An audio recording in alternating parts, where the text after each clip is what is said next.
Passamos agora aos demais membros da comissão, começando pelos autores do requerimento.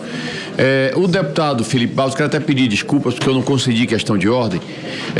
Ele estava preocupado com o horário, porque o depoente ele tem que voltar à carceragem da polícia onde ele se encontra.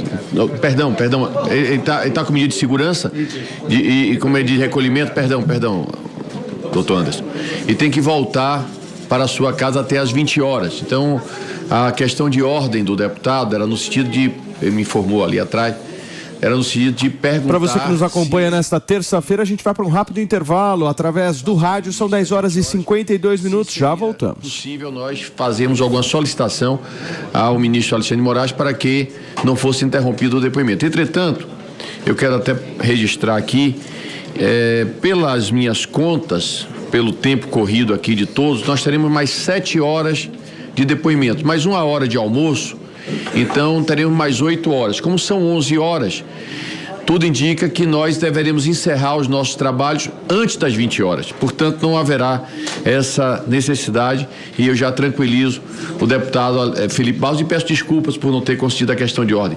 Dando seguimento, passamos, portanto, para os autores do requerimento, com a palavra o senador Isalcir Lucas, pelo tempo de 10 minutos. Presidente, quero cumprimentar o nosso ex-secretário Anderson, ex-ministro, cumprimentar os colegas. Presidente, mais uma vez reforça aqui hoje a questão da omissão. Ninguém quer passar a mão na cabeça de ninguém, nem de esquerda, nem de direita, o que queremos é a verdade. E acho que a relatora está perdendo uma grande oportunidade de realmente colocar esse ponto como prioridade da CPMI. Veja bem, eu conheço o material. Se falou aqui na questão das informações. Eu vou fazer um paralelo com relação à gestão do ministro Anderson e do ministro Flávio Dino. Houve de cara uma modificação na estrutura do Ministério. Quando da gestão do Anderson Torres, você tinha aí uma diretoria de Força Nacional ligada à Secretaria Nacional de Segurança Pública e também uma Secretaria de Operação Integrada.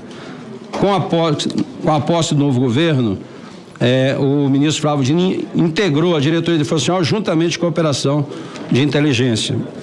E o depoimento aqui do senhor Saulo foi fundamental. Primeiro, ele disse sobre a questão dos alertas, até porque o relatório só foi feito em dezembro, mas dos alertas. Eu só quero lembrar aqui os colegas que o GDF, a Secretaria de Segurança Pública, ela só foi incluída naquele grupo do Zap no dia 8 de janeiro, quando já, de fato, tinha já o sábado e a sexta já informado do risco, apesar que sexta-feira foi já no finalzinho da tarde, praticamente depois do expediente. O que eu quero colocar aqui, algumas indagações nesse paralelo, é o seguinte.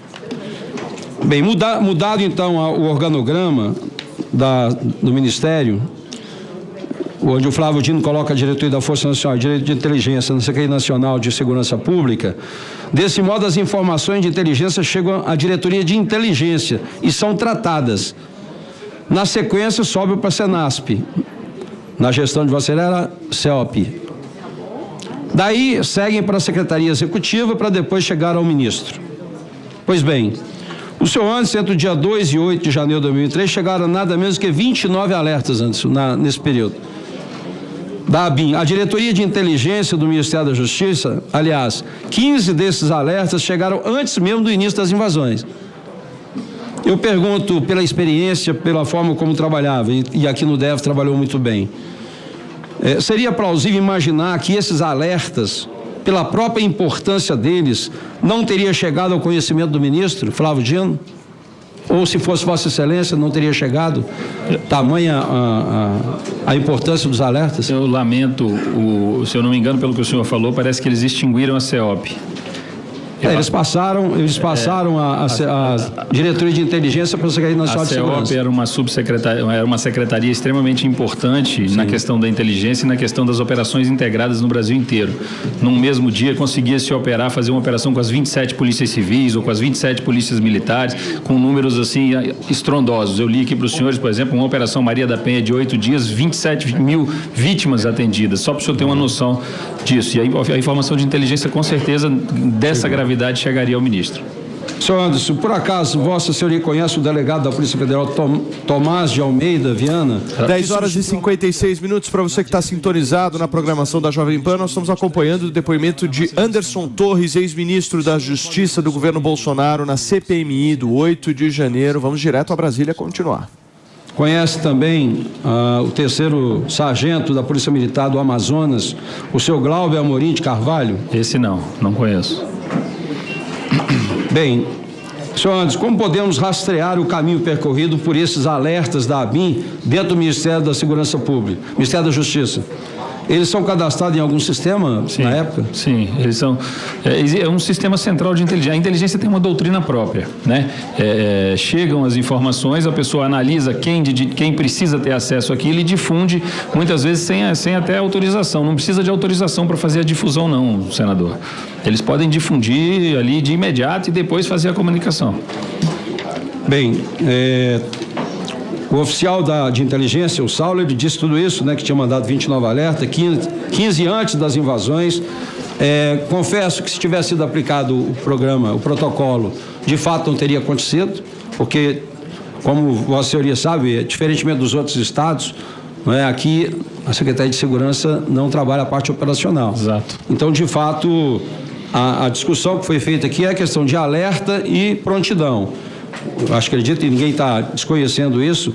Lógico que a Polícia Militar poderia ter colocado toda a tropa de prontidão para que naquele momento pudesse imediatamente vir tomar conta aqui da esplanada. Mas a Polícia Militar acabou colocando em alerta e muitas vezes no domingo as pessoas não estavam fora de casa, ou até chegar em casa estavam almoçando, o clube ou alguma coisa nesse sentido.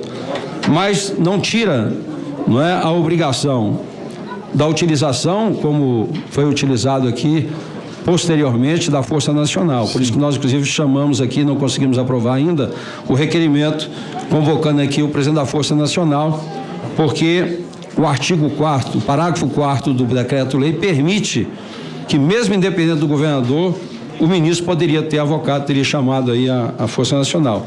O que chamou, só que chegaram aqui já tinham sido praticamente tudo executado.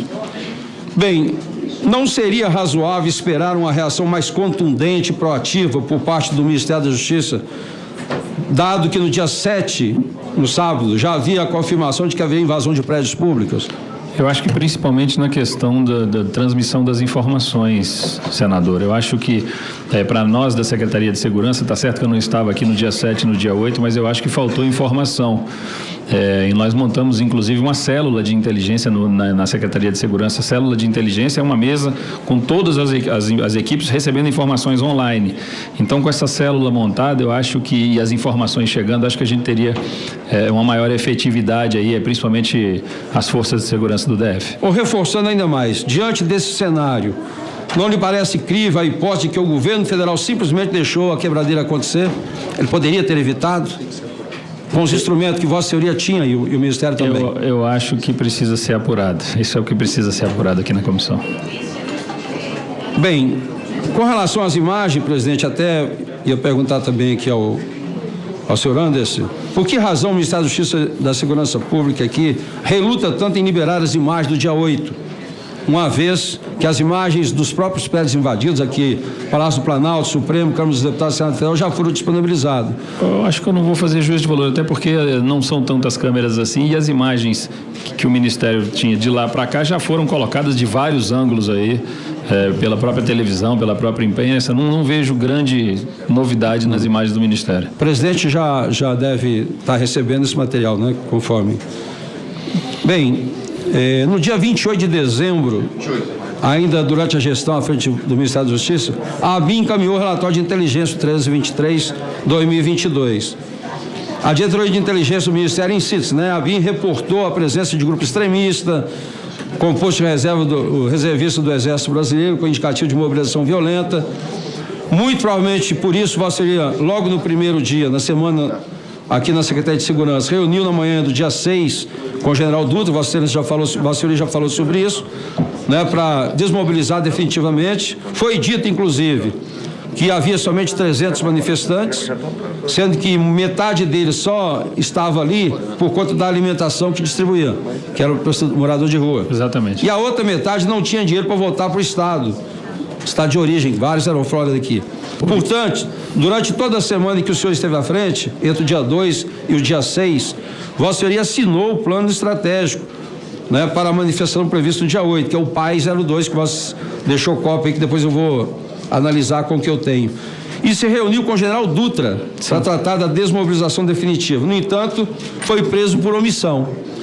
Vossa Senhoria se recorda do relatório de inteligência? Poderia nos dizer quanto tempo ele levou para chegar às suas mãos por ter sido recebido pela diretoria de inteligência? Infelizmente eu não me recordo do tempo, senador. Você saberia dizer também, o caminho do relatório de inteligência se percorreu dentro do Ministério da Justiça? A tramitação física ou eletrônica? Normalmente? A tramitação eletrônica e geralmente, como eu disse ao senhor, ele não precisa de autorização do ministro para ser difundido. Ele provavelmente chegou e já foi difundido para quem de direito. Como Vossa Senhoria compara a sua situação com a do general Gonçalves Dias, que inclusive mostrou a porta de saída do Palácio do Planalto para os invasores? Na verdade, difícil falar pelos outros, senador. Eu falo por mim aqui, é difícil a gente...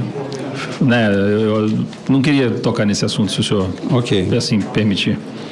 Bem, em que pese o cumprimento de todas as formalidades lá no Ministério da Justiça e Segurança Pública, Vossa Senhoria não percebe uma certa economia de advertências, exortações nas comunicações, ou seja, muito protocolar, principalmente por conta da gravidade dos fatos?